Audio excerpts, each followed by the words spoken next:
Do you suffer from debilitating joint pain, maybe from an injury or arthritis? Have you been told you need joint surgery? Well, wait before you do anything. I have been invited to Phoenix Spine and Joint to meet the doctors here, and I'm with Dr. Nathan Moore, and you also use a lot of technology here, specifically robotics, and it can be a little intimidating to the patient. It's like, you mean a robot's doing my surgery? But that's not really the case, is it? No, absolutely not. A lot of people wonder if the robot is doing the surgery for you, and that's ultimately not the case with the robot that we utilize.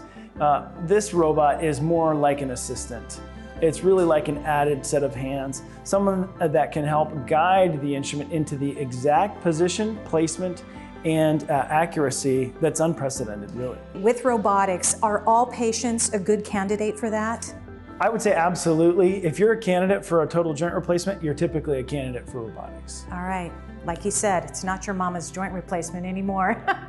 All right. Thank you very much, Dr. Moore. Here's more information. Phoenix Spine and Joint. They have 3 locations: Scottsdale, Goodyear, and Gilbert. Call 602-256-2525. Learn more. Visit the website phoenixspineandjoint.com.